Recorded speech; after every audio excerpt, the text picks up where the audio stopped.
Funding for Governor's Perspectives with Kent Manahan is made possible by the Robert Wood Johnson Foundation, committed to helping Americans lead healthier lives and get the care they need. Additional funding provided by Seton Hall University, Seton Hall School of Law, Connell Foley LLP, and by the John S. Corzine Foundation.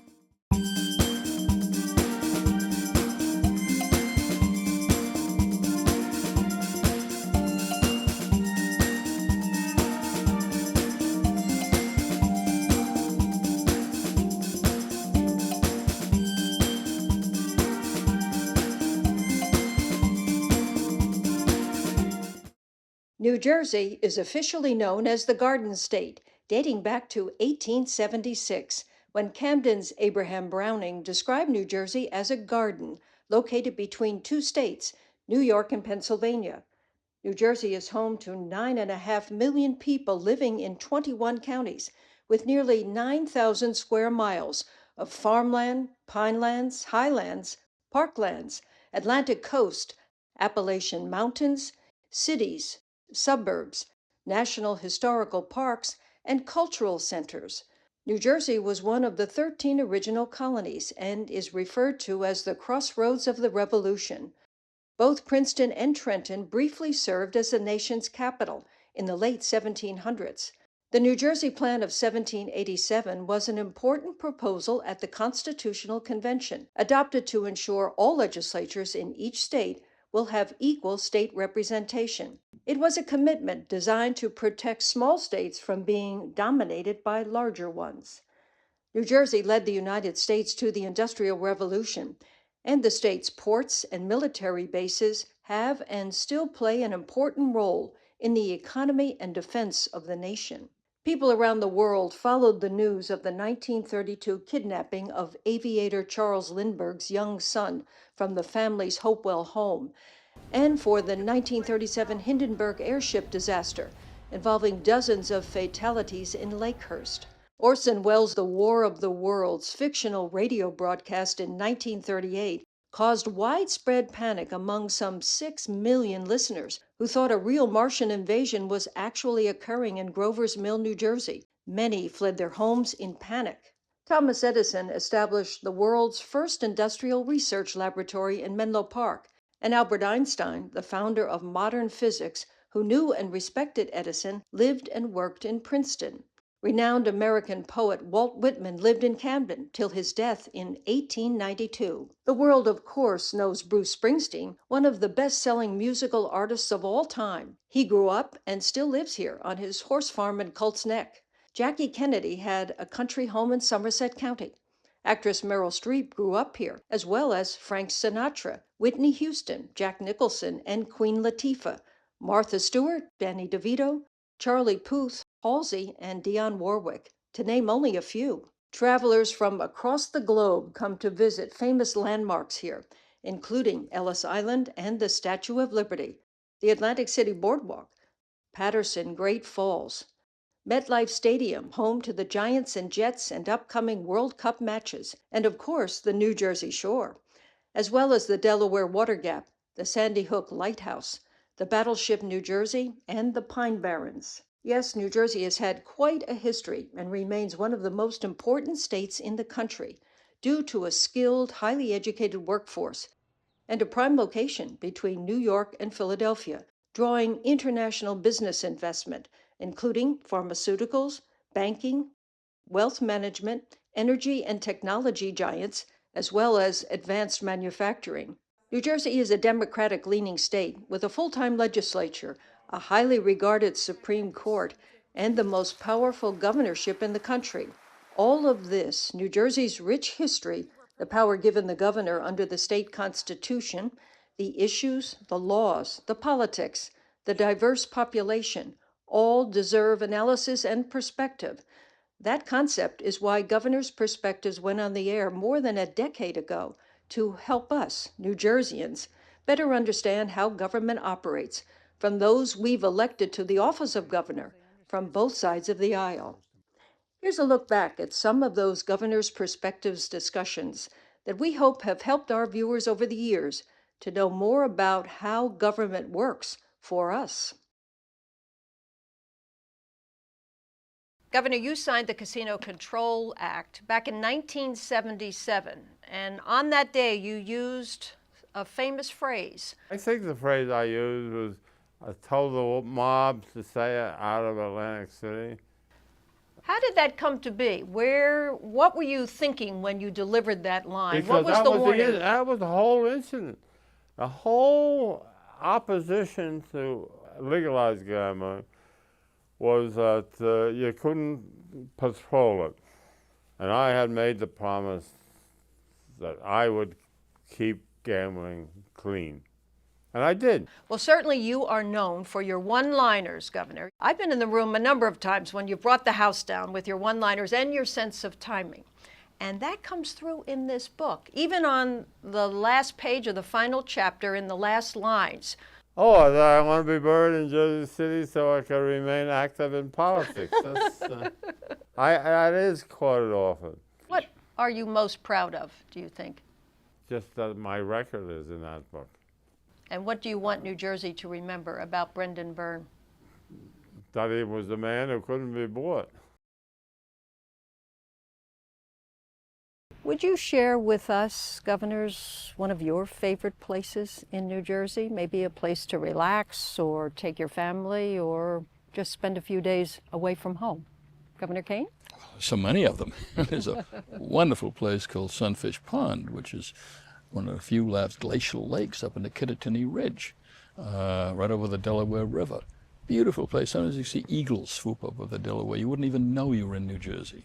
It's a wonderful, wonderful place. Short hike, wonderful place to enjoy, wonderful place to take the whole family. Can I ask you the same question, Governor Florian? I'd say the Batstow River in the Pinelands. In that whole area, you just feel like you're transformed into a whole nother universe. The Pinelands itself is something that's about 20% of New Jersey. Most people don't even know that, but it's something that's very, very special. Well, as you like to say in your day, Governor Kane, New Jersey and you, perfect together? Perfect together. Thank you, governors, very much. The Christie administration's argument, though, is New Jersey has been slow to recover from the recession in the last few years, and now it's increasingly doing better, and this could set it back. Well, there's a whole bunch of reasons as to why the economy's been slow. The minimum wage increase is not really legitimately pointed out to be one of the reasons for the slowing economy. Actually, one can make the argument, and I would make the argument, that we can increase the economic growth by providing people with more purchasing power, particularly those who are going to expend the money as rapidly as possible. Now, California and New York have raised the minimum wage. True. Over a period of time, it will come to $15 an hour. Is there anything we can learn from those experiences and what could be the result here in New Jersey? Yes, I mean, the thing we can learn is that they don't have an adverse impact upon people and enhances purchasing power and contributes to economic growth. So the situation in New Jersey, the situation in New York has been relatively similar over the years. Unfortunately, the growth in New Jersey over the last number of years has not kept up with New York. So ironically enough, New York's growth has been better than New Jersey's, notwithstanding the increase in minimum wage.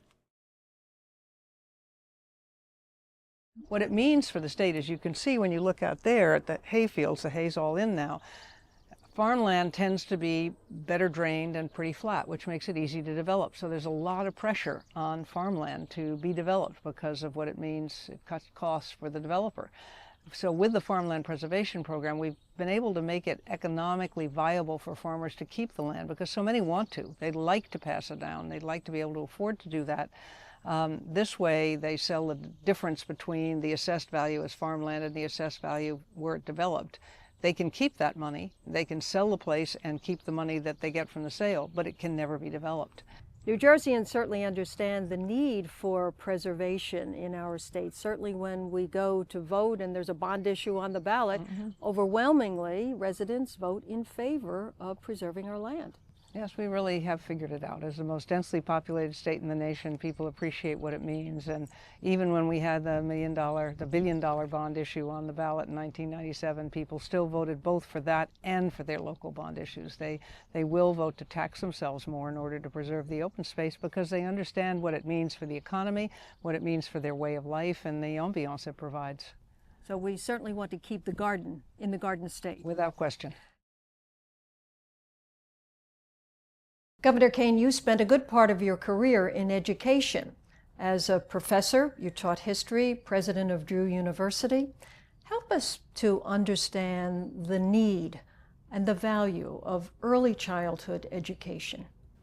Of all the proposals that are made to improve education, there are about 50 of them, everybody from choice to, all this stuff, improving teaching. Nothing is more important and nothing has been tested more. We know it works. The areas in New Jersey that have gotten early childhood education are doing better than those schools that haven't. That's true nationwide. There's a lot of proposals how to improve education, how to reform education, how to do better in urban schools. Probably 50 of them. And people are for choice of this or that, and all of those things may be okay. There's only one that everybody agrees on. Early childhood education. All the education research is shown now for the last 20 years. That can improve the outcome. And nobody disagrees, so shame on us for not doing it. So what does it take? Funding, well, a priority in the budget? Yeah, it takes a commitment. And this governor wants to do it. It's not quite as high on his priority scale as I'd like it to be, but he wants to do it, and I hope he will. Because there's nothing else you could do for education more important. Absolutely nothing. And there's nobody who disagrees. That's a silly thing. It's some of these programs, I'm for it, you're against it. Nobody disagrees. Everybody's for early childhood education. Every researcher has said it works. And, that's the future. It used to be, when I was younger, it was you had to try and finish high school. If you finished high school, there was a good job awaiting you somewhere. Now, it's not high school anymore. It's college, or at least some form of higher education. It's at least community college.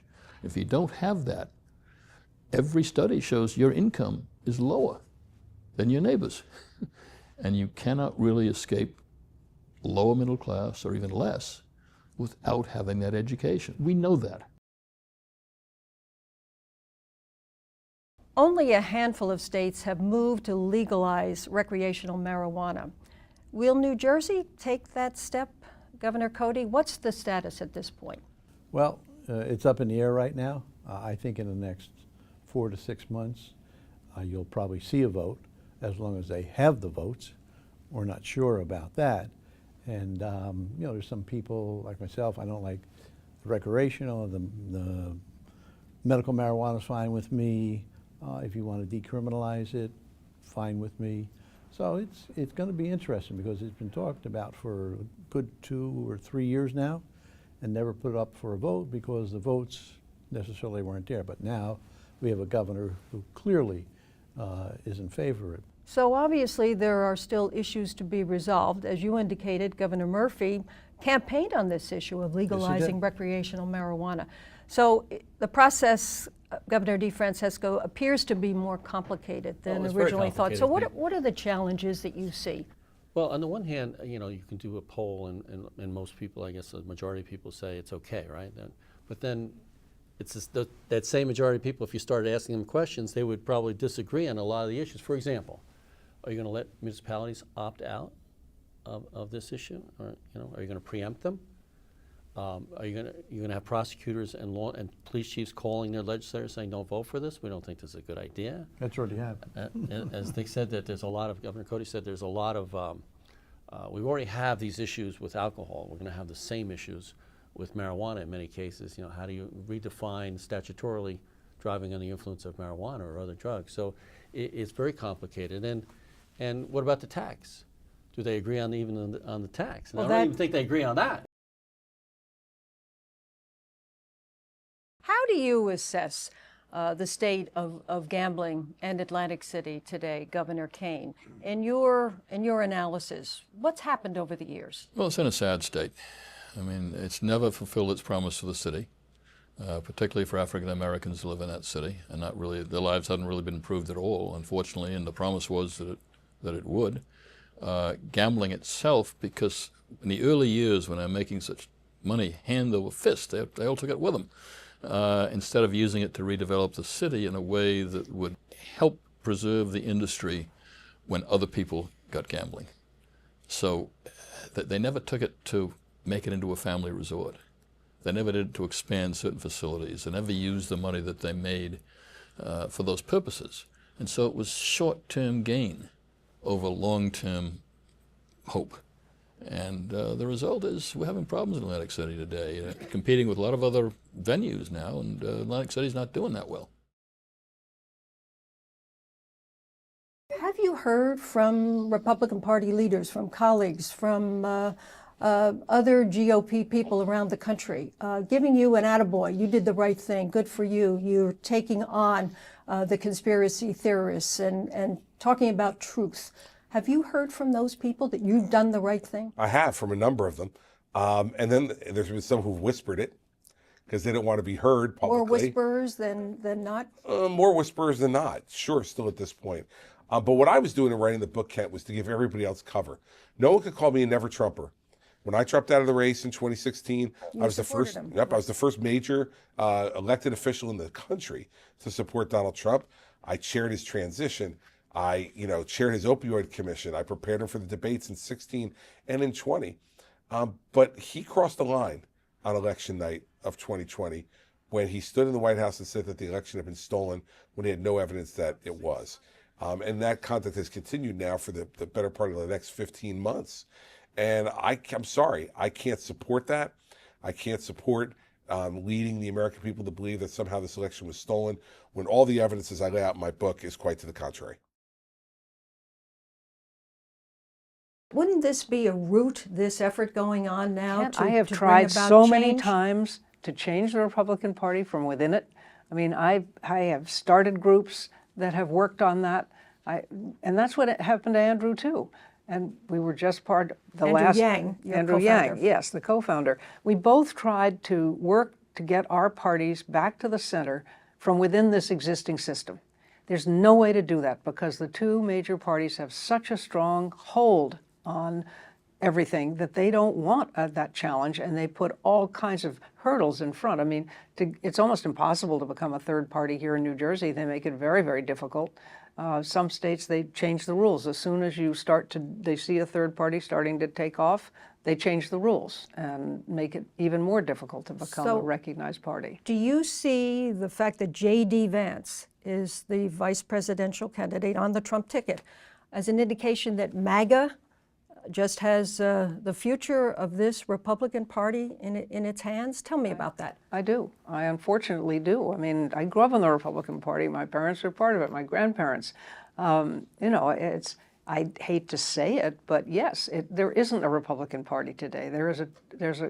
It's all about Trump. It's a cult. No more core principles of the party? They don't seem to have any. They're all whatever Donald Trump tells them to do. Democracy is at its stake every time an election is up. I think in the era that we live in, because of how the courts have drifted and have decided to side with those who want to narrow the electorate, I think it's very, very important that people vote recognizing, particularly in Senate races, that they're making a statement about what they want to happen. The leaked Supreme Court draft opinion on Roe v. Wade has thrust abortion front and center into the midterms. Polls show a majority of Americans think abortion should be legal, and Governor Corzine believes the issue and the High Court's decision will be a priority for voters in November. I think the issue of Roe v. Wade is at stake in this election, very clearly, because if the ruling comes down that Roe v. Wade is no longer applicable or narrowed to a very significant degree, then I think it's going to be up to the Congress to really begin that argument of challenging that by writing new laws. Governor, you are aware, I'm sure, of the concerns that have been raised by some school district personnel, by medical professionals, and by some Democratic members of the legislature. They're concerned that those existing programs, which you mentioned, might have to go away because funding won't be available, and they also would like to be more included in the process which you're describing for the new initiative. Yeah, I think Can you reassure them? You bet. On the latter, the so-called stakeholder engagement process, our folks are really, the professionals who work with me on this front are really good at that. So I'm highly confident that that's not just going to happen, but it is happening. And as I said, it's not a foregone conclusion that we can't have and both the current approach, at least in some form or fashion, as well as embedding this more broadly, as I mentioned, as a blanket over the entire system. Now, what we're trying to do, and we should talk about the National Governors Association piece of this, we're trying to look at this sort of in a series of pillars.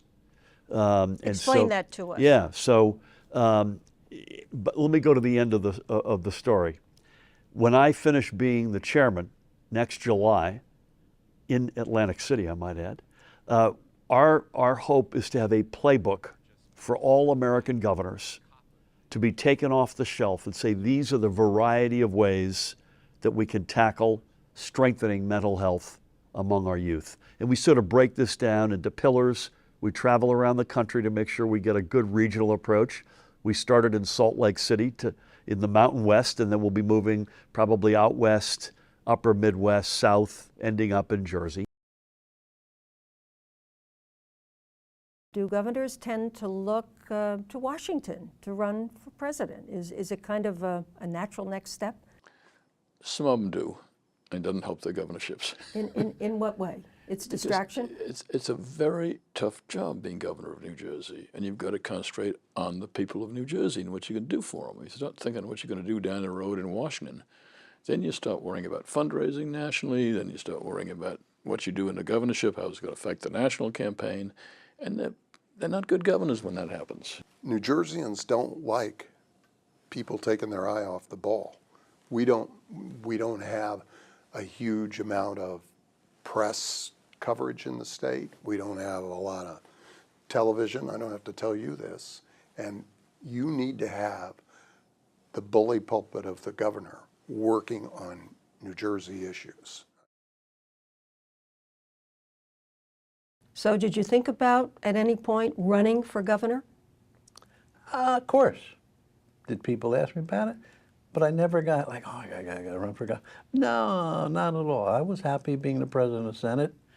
And then one day during the summer of whatever that year was. The phone rings and news. Well, How did that no, happen? No, How did here's that how it happen? happened. So I was at the racetrack. I came home, and it's late. And my wife says, "Hey, Brian Thompson from NBC called. Said you got to call him right away." I said, "Nah, I'll call him later." And my wife was having minor surgery the next morning. I said, "Call me after we go into surgery." So she goes into surgery, and I said, yeah, "I'm just running down to my office." I won't get to the office. They said, "Oh, good morning, Governor." What are you talking about? You don't know? Know what? Well, he's going to resign this afternoon. You're going to become the governor. So it was that quick, just a morning into an afternoon Yeah, announcement. can you imagine when she came out of the anesthesia when I told her she's the first lady? She Your put wife. me back under. That's a true story. The interesting question I got at the news conference was, "Governor, under the law, you can take the salary of the president of the Senate or the governor. Which one are you going to take?" I said, "I don't know where you came from, but I'm taking the highest." I have a family, a young family to support. I think the precious nature of our democracy is appreciated when we have times like the last 5 or 6 years where there's been a lot of tumult and anger in the country, a lot of division, and we worry about what the impact on our democracy will be. I'm less worried about that because I think our founders set this up to be an argument. Everything in the Constitution is set up to be contrary to each other, to cause friction, and to give balance, and have no one get too much power. And so I think that the founders devised it this way. There are times when we operate it really well, and there are times right now where we don't operate it nearly as well as we should. but I don't think the American people are ready to walk away from the underlying tenets that we have in our democracy. Well, you speak of the Founding Fathers, and I picture them as you're talking in Philadelphia, coming together to talk about the formation of a new government and how it would function. They were educated men, or Jefferson, Washington, John Adams, and so forth, and they went back to the Greeks and the Romans, and really for almost 2,000 years there hadn't been a democracy. No. But they were so committed to government of the people, by the people, for the people. It's amazing. No, it truly is. When you think back to what they were doing, really writing on a blank slate and coming up with something that the rest of the world thought was completely impossible. And quite frankly, a lot of the world still thinks is impossible. If you go to places like Russia or China, North Korea, Iran, they've come to the conclusion, the ruling classes in those countries have come to the conclusion that the people don't have the right to govern themselves, don't have the ability to govern themselves. And America stands in stark contrast to that really wrong thesis every day.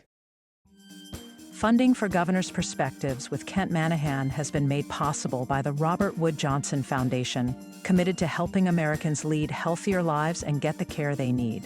Additional funding provided by Seton Hall University, Seton Hall School of Law, Connell Foley LLP, and by the John S. Corzine Foundation.